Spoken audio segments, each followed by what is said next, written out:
देख रहे हैं जस्टिस 24 न्यूज। शिवसेना द्वारा मालाड के अप्पापाड़ा में उत्तर भारतीय भव्य सभा का आयोजन।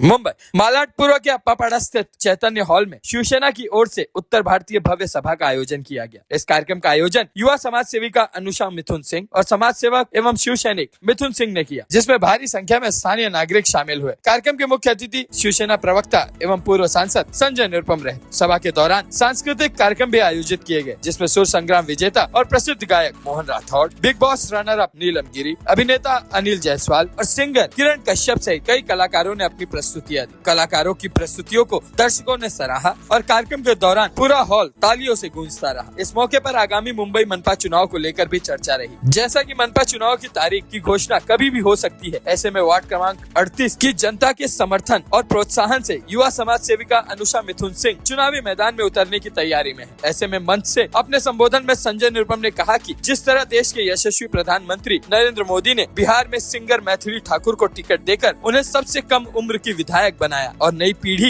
यानी जेन जी का प्रतिनिधित्व आगे बढ़ाया, उसी तरह शिवसेना भी वार्ड क्रमांक 38 से अनुषा मिथुन सिंह को अपना उम्मीदवार बनाने के लिए शीर्ष नेतृत्व स्तर पर पूरा प्रयास करेगी। उन्होंने स्पष्ट कहा कि शिवसेना की ओर से अनुषा मिथुन सिंह को टिकट दिलाने के लिए वह खुद शीर्ष नेतृत्व से बात करेंगे और उन्हें पूरा समर्थन और मार्गदर्शन दिया जाएगा ताकि युवा नेतृत्व को आगे लाया जा सके। अब उनके समर्थकों का कहना है कि क्षेत्र की जनता अब अपनी बेटी को आगे बढ़ते देखना चाहती है। ऐसे में अनुषा मिथुन सिंह को लगातार समर्थन मिल रहा है। कार्यक्रम में भारी संख्या में स्थानीय नागरिकों की मौजूदगी दर्ज की गई। अब आइए देखते हैं जस्टिस 24 न्यूज पर इस कार्यक्रम के दौरान उपस्थित लोगों ने क्या कुछ कहा। इस रिपोर्ट सर प्लीज। हाँ सर, क्या कुछ कहेंगे जिस तरह से आज आप आशीर्वाद देने के लिए उत्तर भारतीय समाज को अपने इकट्ठा किया है, किस मुद्दे को लेकर किया?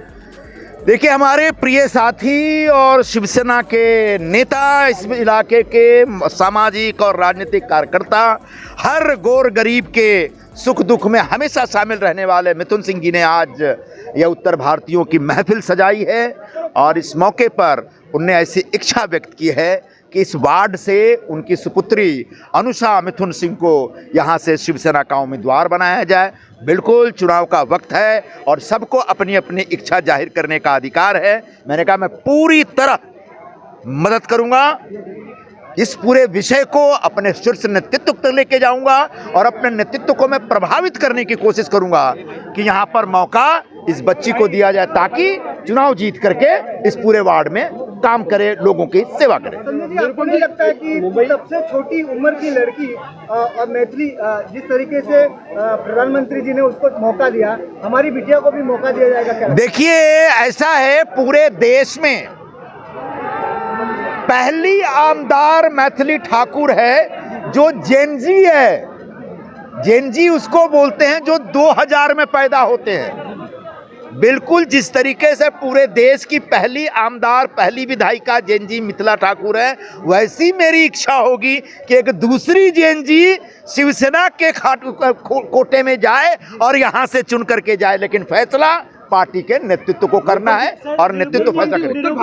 राहुल गांधी ने कहा था कि जो है वोट चोरी के नाम पर बीजेपी जो है पूरा मुद्दा उठा रही है। दूसरा चीज, उन्होंने यही जेनजी को बीजेपी के खिलाफ खड़े होने के लिए किया, उसमें आप क्या बोलना चाहेंगे? वो जेनजी को बीजेपी के खिलाफ खड़ा कर रहे हैं, लेकिन जेनजी इतना समझदार है कि राहुल गांधी के झांसे में कोई आ ही नहीं रहा है, तभी तो हमारा जेनजी एमएलए बन रहा है, उनका जेनजी घर बैठ रहा है। चलो इनका हो जाए। हाँ, बोले पड़िए। ये बताइए कि आगामी महानगर पालिका चुनाव में शिंदे सेना की तरफ से कितने उत्तर भारतीयों की भागीदारी होगी, कितने लोग, कितने उत्तर भारतीयों को टिकट दिया? ये तो अभी कहना मुश्किल है, लेकिन अलग अलग वार्डों में जहाँ पर उत्तर भारतीय समाज के लोग ज़्यादा हैं और जहाँ पर कोई अच्छा उत्तर भारतीय कार्यकर्ता है, निश्चित तौर पर मैं चाहूँगा और मेरी पार्टी भी चाहेगी कि वहाँ पर ऐसे लोगों को मौका दिया जाए। एक उदाहरण देता हूँ, अगर किसी वार्ड में 70-80% मुस्लिम है तो निश्चित तौर पर अगर कोई अच्छा मुस्लिम कार्यकर्ता है तो उसको मौका मिलना चाहिए। किसी वार्ड में 70-25%, 30%, 40%, 50%, 60% उत्तर भारतीय है तो वहाँ पर ऐसे उत्तर भारतीयों को मौका देना। जहाँ महाराष्ट्रियन बहुत आया था वहाँ जो मराठी अच्छा कार्यकर्ता उसको मौका देना चाहिए। जहाँ गुजराती मारवाड़ी समाज बड़ी संख्या में, वहाँ गुजराती मारवाड़ी समाज अगर कोई अच्छा कार्यकर्ता है तो उसको मौका देना चाहिए। इस तरह से तमाम पॉलिटिकल पार्टियां काम करती हैं और मेरी पार्टी में भी ऐसी सोच है और इसी सोच के आधार पर हम आगे बढ़ेंगे। साहब, जिस तरह से कि शिवसेना, उबाटा और मन से गठबंधन कर रही है, क्या आपका शिंदे गुट और भाजपा क्या गठबंधन करेगी? बिल्कुल 100%। ये नागपुर में 2-3 दिनों तक कंटिन्यूअस बैठक हुई और उन बैठकों के बाद आपने देखा होगा महाराष्ट्र में भारतीय जनता पार्टी के जो अध्यक्ष उन्होंने घोषणा की, अब सिर्फ मुंबई नहीं, आने वाले तमाम महानगर पालिकाओं के चुनाव में शिवसेना, बीजेपी, अजीत दादा पवार की पार्टी एक साथ लड़ेगी। यहां तक कि संभवतः जिला परिषद कोई भी आता है बजा के चले जाता है और हमें आगे बढ़ने के लिए ही वो हमारे लिए पार्टी से टिकट लाने की कोशिश करेंगे। यदि आपको मौका मिलता होगा, किस तरीके की तैयारियां हैं और क्या क्या काम करने वाले हो आप? पहले तो मैं एजुकेशन और शक्ति, नारी शक्ति पे वो करूँगी, क्योंकि जो मेरे को वार्ड मिलेगा 38 भैया बोल रहे हैं, उस वार्ड में एजुकेशन मैंने ऐसा देखा है कि एजुकेशन थोड़ा सा वो है, तो मैं पहले एजुकेशन को इम्प्रूव करूँगी, फिर नारी शक्ति पे मैं आवाज़ उठाऊँगी, क्योंकि आजकल बहुत सी महिला के साथ बहुत दुर्व्यवहार हो रहा है।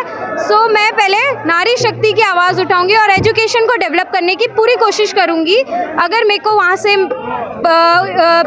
पब्लिक जिताए तो।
मेरे लिए इंतजार हो रहा, मेरा कोई इंतजार नहीं कर रहा, ये कलाकार लोगों का इंतजार है।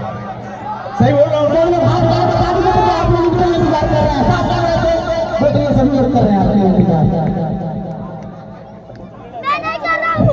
गाना बजाना हो गए, मजा आई ना?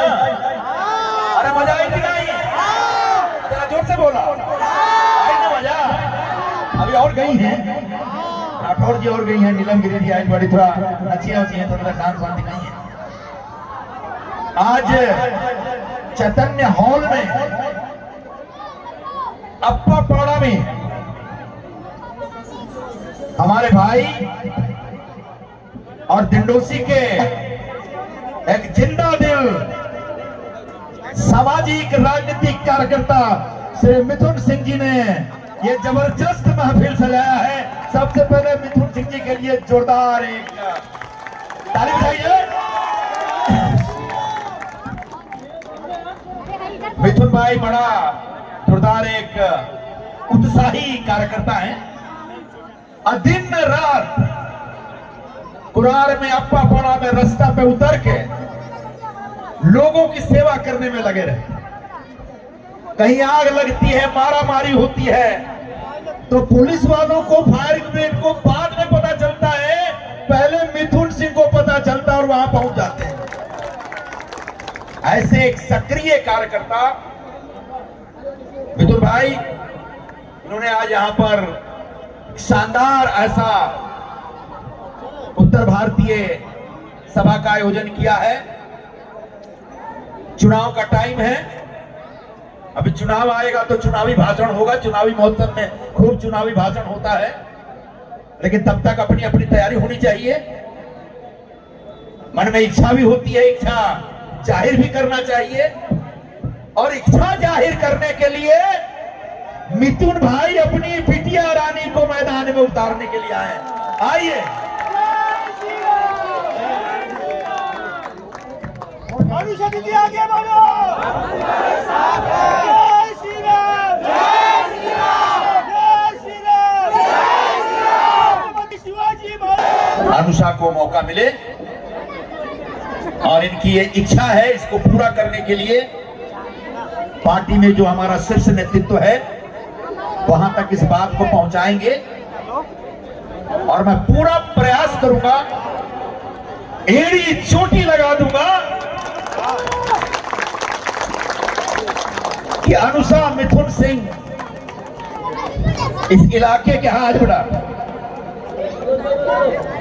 इस वार्ड के हर गरीब के साथ जुड़े, हर कमजोर के साथ जुड़े और उनकी मदद करें, उनके हर सुख दुख में शामिल रहे। जैसा बाप वैसी बेटी होगी, बाप भी काम करते होगा, बेटी भी आगे जाके खूब दिन रात काम करेगी। नहीं, पहले तो पिता का आशीर्वाद होता है, उसके बाद हमारा ना। पहले तो बाबूजी के आशीर्वाद मिली ना, पहले पापा के आशीर्वाद, के बाद चाचा के आशीर्वाद मिली। तो थोड़ा माहौल चुनावी धीरे धीरे होना है, और एक बार फिर से शिवसेना, बीजेपी और अजीत दादा पवार की जो पार्टी है एनसीपी, उस महायुति को जबरदस्त विजय दिलाना है। कहीं पर धनुष्यबाण होगा चुनाव चिन्ह, कहीं पे कमल का निशान होगा, कहीं पे घड़ियाल होगा, कहीं पे घड़ी होगी। ये तीनों निशान याद रखना, ये तीनों निशान साथ में चलेंगे, आपके साथ खड़े रहेंगे। बाकी सब देश तोड़ने वाले, समाज में जहर फैलाने वाले, मंदिर में दिया जलते हुए दिया को बुझाने वाले हैं, और जो जलते हुए दिया को बुझाते हैं उनकी पूरी पार्टी को बुझाने का टाइम इस बार आ रहा है। महानगर पालिका चुनाव में आप सबसे गुजारिश है, जब चुनाव की घोषणा हो जाएगी, उम्मीदवार की घोषणा हो जाएगी, तो और जोर से और मस्ती से बात की जाएगी। फिलहाल आप लोग इतनी बड़ी संख्या में यहाँ पे आए मिथुन भाई के आमंत्रण पर, जरा मिथुन सिंह जी के लिए जोरदार ताली बजाओ लोग जरा। अभी देखिए, 25 वर्षों तक मुंबई महानगर पालिका को रहमान डकैत की तरह लूटा है। ऐसे लोगों को इस बार महानगर पालिका में नहीं आने देना है। संजय भैया, संजय भैया, ऐसे तमाम रहमान डकैत, ऐसे तमाम रहमान डकैतों को इस बार यहां से उठाकर बाहर फेंकना है और अपने भगवा की सत्ता यहां पर स्थापित करनी है। आज बस इतना ही, हम सब तुरंत हो जाएंगे इस बार। यही बोला है वो उपाटा और कांग्रेस के गोल टोपी वाले लोग, उन लोग चाह ही रहे कुर्ला मालोनी यहीं से हमारा महापौर जाए, वो इधर के महापौर नहीं चाहते। तो ये सब मैं सीखा हूँ मेरे भैया से, और मेरे भैया का आशीर्वाद, मेरे परिवार के जैसे मेरे भैया मेरे साथ में खड़े रहते हैं। कभी मेरे ऊपर महादेव का स्टिकर लगाने जाता हूँ तो केस भी रजिस्टर होने जाता है, तो पुलिस चौकी में फोन करते हैं, अरे हिंदू है स्टिकर तो लगा रहा है, क्या गुनाह किया। फिर भी वो केस नहीं लेते पुलिस वाले, क्योंकि भैया की ज्यादा बात सुनते हैं उन लोग। एक बात बताता हूँ, भैया डांटते भी बहुत है, बोलते हैं दिवाली में लोग लक्ष्मी पूजा करते, तुम महादेव का स्टिकर कहाँ लगा रहे थे। तो ये भी मेरे लिए एक सीख है। ठीक है भैया, धन्यवाद, प्रणाम। समाजवादी पार्टी को साइन किया चलेगा, लेकिन जिस बाला साहब जी ने पूरी जिंदगी हिंदुओं के रक्षण की लड़ाई लड़ी, अयोध्या में मंदिर बनाने के लिए केस मुकदमा अपने ऊपर लिया, उनके बेटे के एमपी जाकर के साइन करते हैं उस फैसले के खिलाफ, जिस फैसले में मंदिर में दिया जलाने का आदेश जज साहब ने। मेरा सवाल यह है कि मंदिर में दिया ना जली तो क्या कब्रिस्तान में दिया जली? बताओ। तो वो भी यही वोट मांगे। अगले महीने चुनाव है, उनसे सबसे पहले पूछना कि तुम तो मंदिर में दिया जलाने के खिलाफ, अब भागो नहीं तो ये दिया मुंह पे फेंक देंगे। तो जाति के नाम पे, मजहब के नाम पे जो झगड़ा कराते हैं, भाषा के नाम पे झगड़ा कराते हैं, तो पूरा का पूरा इस देश में हिंदू समाज के खिलाफ जहर फैला रहे हैं, षड्यंत्र रच रहे हैं। ऐसे लोगों के खिलाफ हमारी लड़ाई है, और वो लड़ाई आने वाले जनवरी महीने में महानगर पालिका चुनाव के रूप में होगा। और उस लड़ाई में आप सब लोगों के मदद चाहिए। मदद मिली कि ना मिली बताओ जल्दी, सब हाथ उठा के बताओ लो, मिली ना मदद? कोशिश करूंगा कि इस बच्ची को मिल जाए। बाकी आप लोग के आशीर्वाद चाहिए, माता रानी के आशीर्वाद चाहिए, अयोध्या के रामलला का आशीर्वाद चाहिए। सब लोग आशीर्वाद दीजिए कि मिथुन सिंह की बिटिया रानी को आपकी सेवा के लिए उतारा जाए, पार्टी का लीडरशिप इनको स्वीकार करे, उसके बाद प्रचार के लिए मैं आऊंगा। और तब याद रखिएगा कि जो लोग मंदिर में दिया जलाने के खिलाफ हैं, उनको माफ नहीं करना है। जो लोग मराठी भाषा के मानने के नाम पे पूरे शहर में जहर फैलाते हैं, जो लोग लोगों को, गरीब लोगों को, फेरी वालों को, ऑटो वालों को, वॉचमैन का काम करने वालों, दिहाड़ी मजदूरी करने वालों, जो उन लोगों को भाषा के नाम पे भेदभाव करके मारते हैं, पीटते हैं, सताते हैं। अभी नवी मुंबई में क्या भाई समझा, एक कोई कंपनी है, कंपनी का जो बॉस था वो बिहारी आदमी, उनके यहां काम करने वाली कोई महिला थी, वो महाराष्ट्रियन थी, तो रोज लेट आती थी। तो एक दिन बॉस बोले कि तुम रोज लेट क्यों आती हो, टाइम पे आया करो ऑफिस। तो बोला हम लोग ऐसे, हम ही महाराष्ट्र से, हमें ऐसे करना, ये महाराष्ट्र की परंपरा नहीं है। तो बॉस ने भी देखा, उसको निकाल दिया नौकरी से। ये जो मराठी भाषा के नाम पे दादागिरी करते हैं, गुंडागर्दी करते हैं, वो लोग बिहारी बॉस को उठा के अपने ऑफिस में रहेगा, उसको बहुत मारे पीटे। इससे एक अकेला आदमी है, उसको 4 लोग गुंडागर्दी करके पकड़ लोगे, मार लोगे, लेकिन इससे आखिर में पूरे महाराष्ट्र का नाम खराब होता है, मराठी भाषियों की इमेज पर पूरा असर पड़ता है। आप जो हमारे पीछे नफरत की दीवार खड़ी कर रहे हैं, वो तो है, वरना हम तो सब एक हैं, हम सब हिंदू हैं, इस देश के नागरिक हैं। हमारा पड़ोसी कोई गुजराती है, कोई महाराष्ट्री है ना, कल को बिल्डिंग में कोई चाली में, सोसाइटी में कोई प्रॉब्लम होता है, ये थोड़ी कोई देखता है कि उसकी भाषा क्या, उसकी जाति क्या है। सब लोग, पूरे सोसाइटी के लोग निकल के उसको संभालते हैं कि नहीं संभालते? कई बार मुझे भाई बुलाते अपने एरिया में, कोई गुजराती आदमी था जिसका घर तोड़ दिए थे, सब घर तोड़ दिए, तो हम थोड़ी देख रहे हैं गुजराती हम नहीं करेंगे, हम सिर्फ बिहार और यूपी वालों को करेंगे, नहीं, हम सबके लिए लड़ते हैं। और आमदार साहब को फोन किया तो 6 बार फोन किया, आमदार ने फोन ही नहीं दिया। अब मुझे फोन किया, मैं चला गया, क्या भाई तो गुजराती आदमी का घर तोड़ दिया, मैंने बना पूछे, बचाया उसको। हम लोग कभी भाषा के नाम पे भेदभाव नहीं करते। जो गरीब है, कमजोर है, जो जरूरतमंद है, उसके लिए खड़ा रहना चाहिए, उसको मदद करनी चाहिए, ये हमारा काम है। और यही मैं सिखलाना चाहता हूं, अनुशासन। कभी भेदभाव नहीं करना चाहती भाषा के नाम पे। जो लोग भेदभाव करते हैं, 2005 में हमने पार्टी शुरू की थी, जो भेदभाव करते हैं, करते करते अब उनको कुल मिला के सिर्फ 1.5% वोट मिलता है, लोगों ने रिजेक्ट कर दिया। इस चुनाव में भी, महानगर पालिका चुनाव, हम पापा लोग जितने भी पैसे कमाते हैं, हम लोग के घर में जब बेटी पैदा होती है, कमाई बढ़ जाती है, सही बात है। कुदरत ने इतनी खूबसूरत, इतनी प्यारी, इतनी मासूम सी चीज बनाई बेटी, कि घर की खूबसूरती इन्हीं से होती है, सही बात है।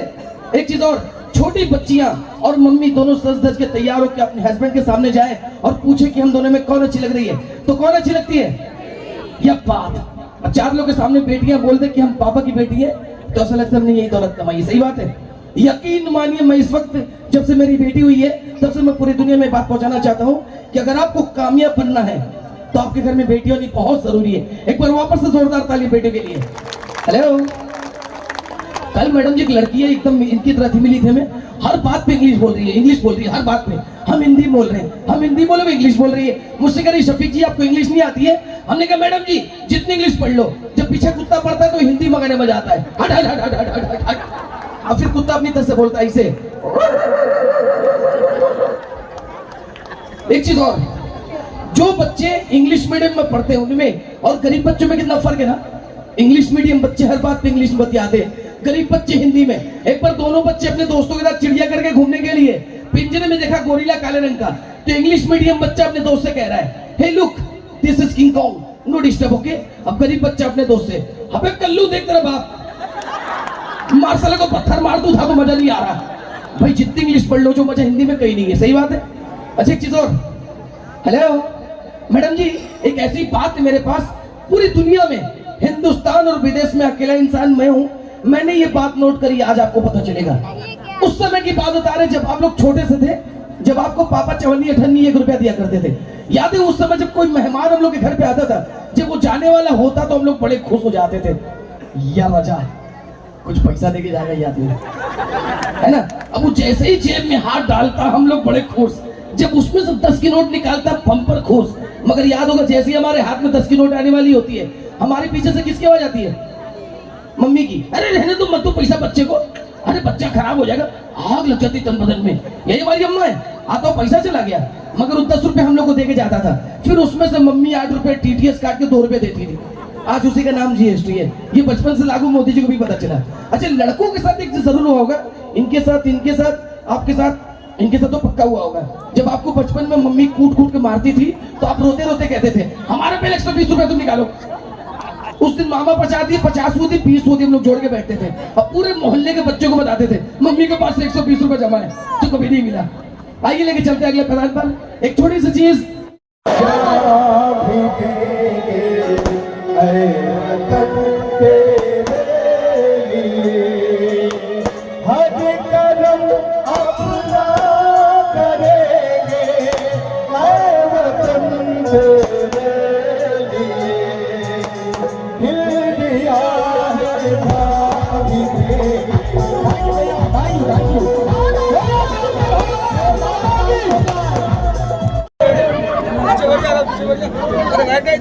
ऐसे ऐसे लोग आजकल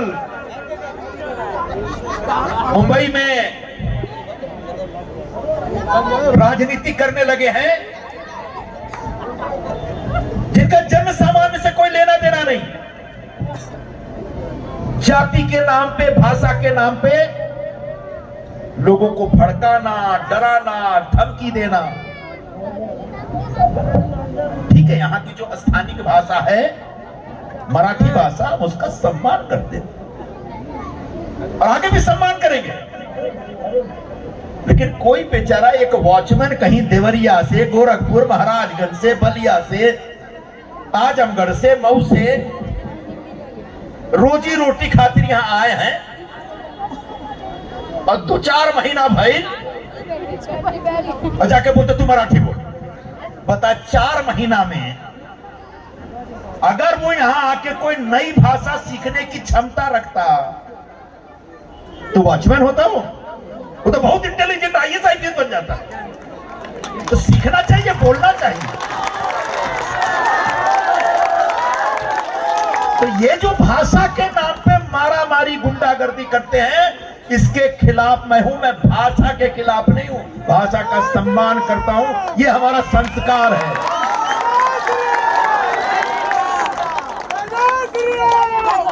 आजकल उनसे हाथ कौन मिलाए हैं? मालूम उनसे हाथ कौन मिला रहे हैं? बांद्रा वाले लोग, मातोश्री वाले लोग। उनका ताजा कहानी बताऊं क्या हुआ। तमिलनाडु में मदुरई के पास एक मंदिर बा, कई हजार साल पुराना मंदिर, पहाड़ पे। बगल में कोई दरगाह बा, तो दरगाह वाले झगड़ा करते हैं कि मंदिर में दिया मत जलाइए। बताओ मंदिर में दिया ना जली तो कहां जली? बताओ अच्छा जी, वो सारे जो मंदिर वाले लोग रहे, हिंदू लोग रहे, वो कोर्ट में चल गए पिटीशन लेके कि साहब हमको परमिशन दीजिए कि हम अपने मंदिर में दिया जलाएं। इस देश का दुर्भाग्य है कि मंदिर में दिया जलाने के लिए लोगों को अदालत में जाना पड़ रहा है। जज साहब ने ऑर्डर दिया कि दिया जलाओ, तुम्हारा अधिकार है। और जब दिया जलाने का आदेश आया तो दरगाह वालों ने हंगामा मचा दिया, बवाल काट दिया। और वहां जो डीएमके वालों की सरकार है तमिलनाडु में, उस सरकार में दिया नहीं जलाने दिया, सुप्रीम कोर्ट में चले गए। उसके बाद जिस जज ने कहा था कि मंदिर में दिया जलना चाहिए, उस जज के खिलाफ लोकसभा में उसको सजा देने की नोटिस, महाभियोग बोलते हैं उसको, और उस नोटिस के ऊपर साइन करने वाले कौन? तो उद्धव ठाकरे के एमपी लोग। चलो कांग्रेस वाले साइन करे, समझ में आया ये सनातन विरोधी है।